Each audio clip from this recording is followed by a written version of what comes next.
Bang bang. Some kind things where they happen, if you hear am, go just catch you. See how person wey wake up for morning tell him children and him wife bye bye, saying don dey go work. Immediately him dey reach him place of work, na him sienna come, tinted sienna, carry am, handcuff am, put am inside sienna, carry sack bag cover him head, drive am from here to Enugu. They no carry am go any police station, they no carry am go court, then drive am straight from there enter prison. In the 4 good years since 2021, this guy dey inside prison.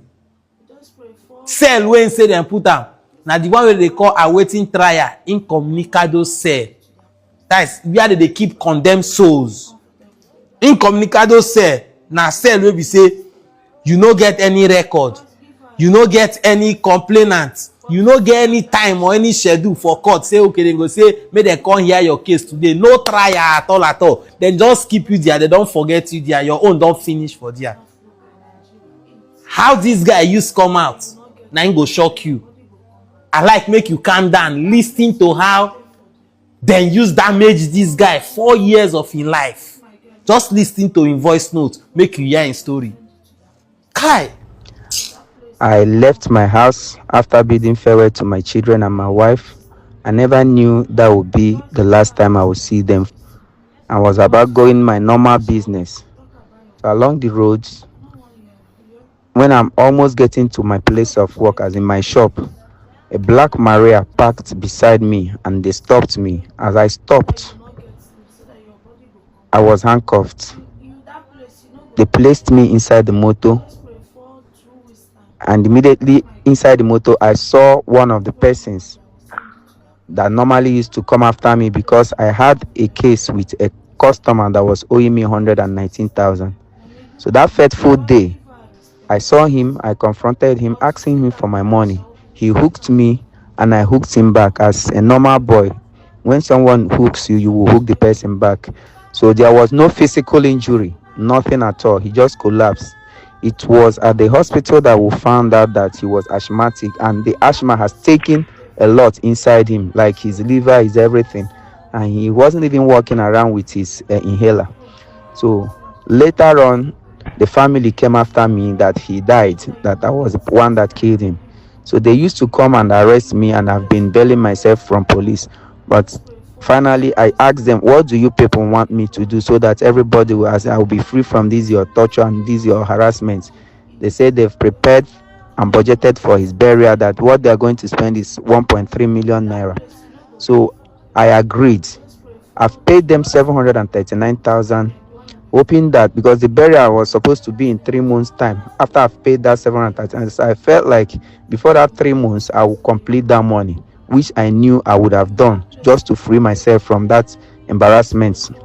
So as I left my home that day, after saying bye-bye to my kids, I was on the streets when this black Maria parked beside me. As I was handcuffed, immediately I sat inside that tinted Sienna.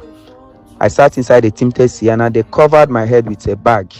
So if I can remember, we drove for a very long hour that day. We drove for hours. They took me from Port Harcourt to Enugu State.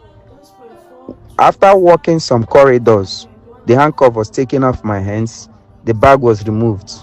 I found myself in a very dark room. So it took me some time to adjust my sight.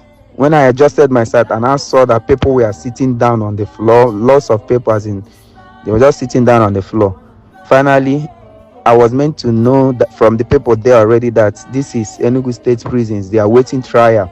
And that my section, the section I am now, is the section they call Kuturu, or Forgotten Souls. What do they mean by this Forgotten Souls? It's places they put people that has nobody that will come for them, no record, no case file, as in anybody, they can put you there and you don't have any record.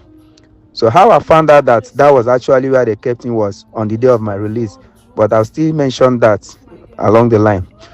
The moment we got to the place, though as at then I've not known where I was. It was when they took me inside and removed the handcuff and the bag in a very dark room. So after some minutes, I adjusted my sight and found out that I was sitting among naked guys and all the rest, and the place was very dark. It was there and then that I found out that where I was in Enugu State Prison, awaiting trial, and not just awaiting trial, the Kuturu department, they call it incommunicado department, forgotten souls. There, you can't make any call.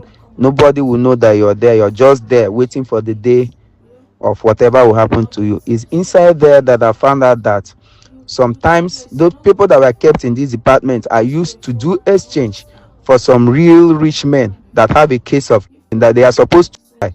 Now they can pay whoever, either the warder or whoever is in charge, and they will use one person amongst the incommunicado list to exchange for the big man can go his way because there must be a record of things. So they use these forgotten souls to exchange for whoever has money. Sometimes to some ritualists that has human organ harvesting is what they use this section of people to do. Where I got to know that is the older men that are there. We are telling us that we shouldn't answer any call at night. That whenever you answer any call at night, that nobody is coming to bail you here, that you are forgotten here. So look at what goes on here. It's either they use you to exchange for or they harvest your organ for whatever. So that is just my experience inside the prison, inside this awaiting trial. So that is just a part of that. I'll still explain more of this thing whenever. So on how I got out of the prison, like those 4 years I've not been to court. We are supposed to be going to court, but because we are in the incommunicado list, nobody brings us out to go to court. So the day the governor was visiting the prisons, they brought out everybody, as in to make the governor believe that they used to carry people to court. But that was when God wanted to do his thing. So the governor, Peter Mbana, Enugu State governor, was like, what are your cases? Like 12 of us are in that incommunicado list that has no complainant, no case file, no record in the prison's record. So the man got angry now and told us to get out of that place. That was how I was released. The day the governor came, because I was still wearing the boxer that I was wearing that first day since that 4 years. So as he said that we should get out of this place because he was really angry, he was like asking the warders then, if these people have no complainants, no case file, no record, then what are they doing here?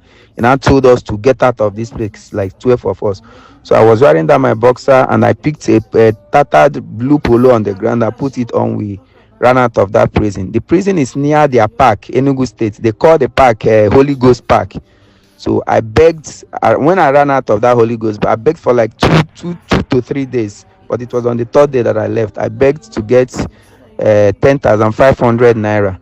I will near people, they will run away from me because most of them were like, which type madman is this? That type of thing. But some still showed me mercy and I was able to raise 10,500 naira to get to Room Okoro. Getting to Room Okoro, I never knew that from Room Okoro to education now is 500 naira. So because that was the Aziz I was going to. So that was how I came out of that prison. As it stands, for 4 years, my dreams has been shattered. I've lost almost everything. But I believe that since I have my life, every other thing will get to place. So since then, life has not been easy anyway, but I thank God for everything. I am from Arochukwu, Atani village to be precise. I really don't want to mention my name in this video for some security reasons because I don't know if the family are still after me, but God is in control anyway. So that is just it.